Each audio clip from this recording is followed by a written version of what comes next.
السلام علیکم ورحمۃ اللہ وبرکاتہ۔ ناظرین و سامعین، یوٹیوب چینل نور ہدایت 360 پر خوش آمدید۔ اس چینل پر تاریخی اسلامی پسندیدہ واقعات اور دلچسپ اور عبرت آموز قصے پیش کیے جاتے ہیں۔ آپ سے بھی درخواست ہے کہ چینل کو سبسکرائب کریں اور بیل آئیکن پر ضرور کلک کریں۔ دوستو، آج کی اس کلپ میں ہم آپ کے سامنے ایک انتہائی حیران کن واقعہ پیش کرنے جا رہے ہیں، جس سے آپ کو پتہ چلے گا کہ اللہ تبارک و تعالیٰ کی رحمت کس قدر وسیع ہے۔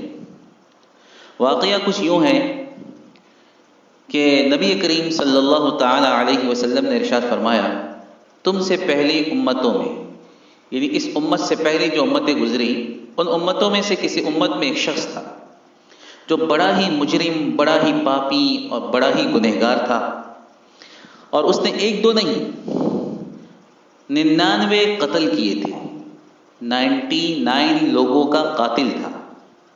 تو آپ سمجھ سکتے ہیں کہ کس قدر بڑا گنہگار تھا وہ۔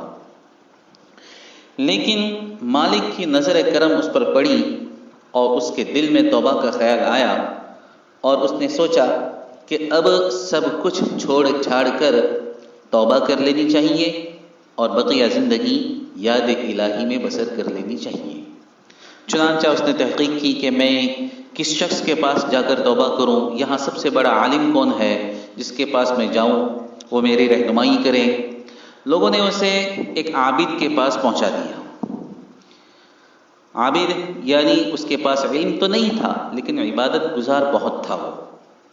بہرحال وہ اس کے پاس پہنچا اور جا کر اپنی حالت بیان کی کہ میں نے 99 قتل کیے ہیں اور ایسے ایسے میں نے گناہ کیے ہیں، کیا میری توبہ قبول ہو سکتی ہے؟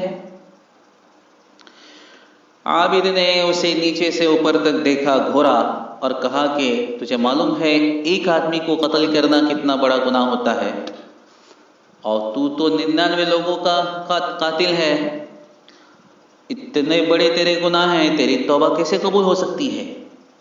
کہا کہ واپس چلے جاؤ، تمہاری توبہ قبول نہیں ہو سکتی۔ جب اس نے دیکھا کہ توبہ ویسے بھی میری قبول ہونے والی ہے نہیں، تو میں تجھے کیوں چھوڑوں؟ چنانچہ اس نے تلوار نکالی اور اس عابد کو بھی قتل کر دیا۔ یعنی پہلے 99 تھے، اب کتنے ہو گئے؟ 100 ہو گئے، سینچری اس نے پوری کر دی۔ پھر کچھ عرصہ گزر گیا، پھر اس کے دل میں آیا کہ نہیں، توبہ ہونی چاہیے، توبہ کر لینی چاہیے۔ پھر لوگوں کے پاس گیا اور کہا کہ مجھے کسی صحیح آدمی کے پاس پہنچاؤ، کسی عالم کا مجھے پتہ بتاؤ۔ چنانچہ لوگوں نے اس کی اب کی بار لوگوں نے اس کی صحیح رہنمائی کی اور اسے واقعتاً ایک عالم کے پاس پہنچا دیا۔ عالم تو عالم ہوتا ہے، شریعت کے احکام کو اور شریعت کے اسرار و رموز کو جانتا ہے۔ چنانچہ عالم کے پاس سے پہنچا اور اپنا حال بیان کیا کہ میں نے ایک دو نہیں پورے 100 قتل کیے ہیں، اور میں اب توبہ کرنا چاہتا ہوں، کیا میری توبہ قبول ہو سکتی ہے؟ عالم تو بہرحال عالم تھا، اس نے کہا کہ ہاں ہاں، کیوں نہیں، اگر تم سچے دل سے توبہ کرنا چاہتے ہو تو تمہارے اور توبہ کے درمیان میں کون سی چیز رکاوٹ بن سکتی ہے؟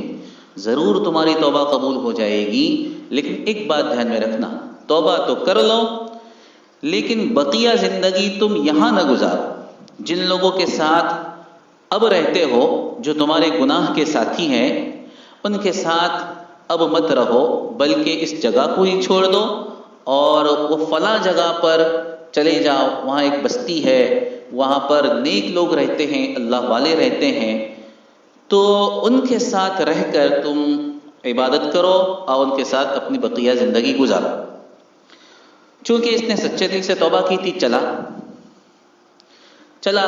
اب اتفاق کی بات دیکھیے کہ اس کی موت کا وقت آ چکا تھا، راستے میں اس کا انتقال ہو گیا۔ اب سنیے آگے کیا ماجرا پیش آتا ہے۔ جب اس کا انتقال ہوا تو اس کی روح کو لینے کے لیے دو طرح کے فرشتے وہاں پر پہنچتے ہیں. رحمت کے فرشتے بھی وہاں پر پہنچے اور عذاب کے فرشتے بھی وہاں پر پہنچے. رحمت کے فرشتوں کا کہنا یہ تھا کہ چونکہ اس نے سچے دل سے توبہ کی ہے اور سچے دل سے توبہ کر کے آ رہا ہے، لہذا اس کی روح کو ہم اعلیٰ علیقین میں لے جائیں گے، ہم لے جائیں گے. جبکہ عذاب کے فرشتے کہنے لگے ارے اس نے تو زندگی بھر کوئی نیک کام کیا ہی نہیں، پوری زندگی اس نے گناہوں میں گزاری ہے اور اتنا بڑا قاتل تھا یہ، تو ایسے آدمی کی روح کو تو ہم لے جائیں گے. اب دونوں میں مخاصمہ چل رہا تھا، یہ جھگڑا چل ہی رہا تھا کہ اللہ تبارک و تعالیٰ نے ایک فرشتے کو ایک انسان کی شکل میں وہاں پر بھیجا.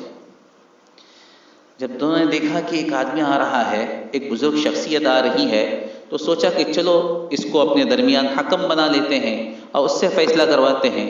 چنانچہ اس کے پاس گئے، کہا کہ دیکھو ایسا ایسا معاملہ ہمارے ساتھ پیش آیا ہے، آپ اس سلسلے میں فیصلہ کریں کہ اس کی روح کو کون لے جائے، رحمت کے فرشتے یا عذاب کے فرشتے.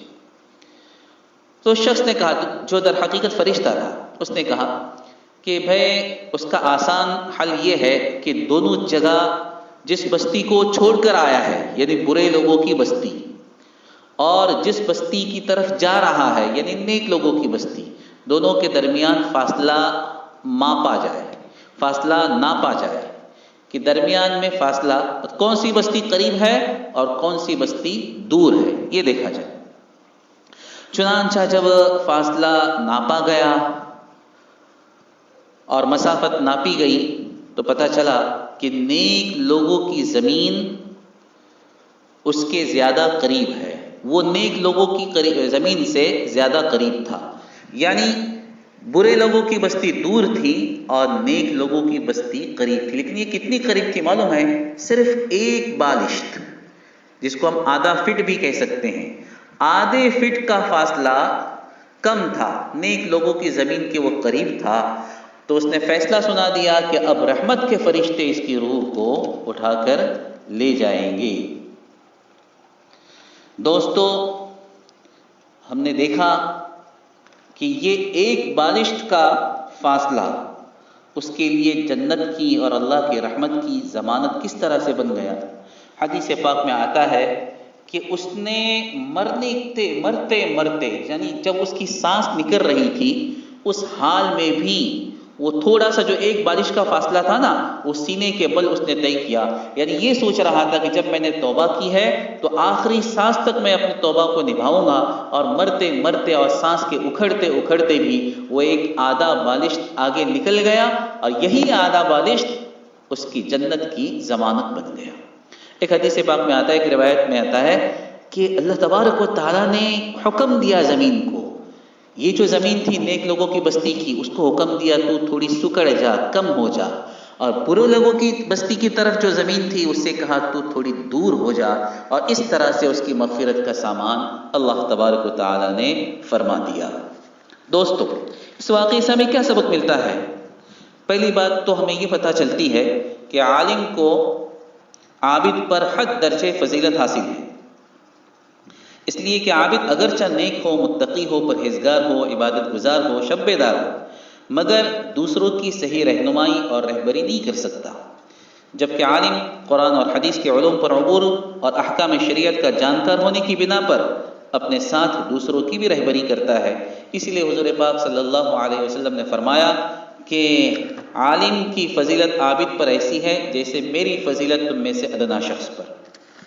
دوسری بات جو ہمیں پتہ چلی وہ یہ کہ انسان کا گناہ چاہے جتنا بڑا ہو، اگر وہ سچے دل سے توبہ کرتا ہے اللہ اسے ضرور معاف فرما دیتے ہیں، بلکہ اپنے غیبی نظام کو حرکت میں لا کر اس کے ساتھ لطف و کرم کا معاملہ فرماتے ہیں.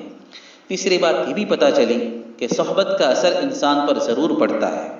اچھے لوگوں کی صحبت اچھا نتیجہ لاتی ہے اور برے لوگوں کی صحبت برائی کی طرف لے جاتی ہے. اس لیے ہر انسان کو اپنے لیے نیک ساتھی تلاش کرنا چاہیے اور علماء اور اولیاء کی ہم نشینی اختیار کرنی چاہیے.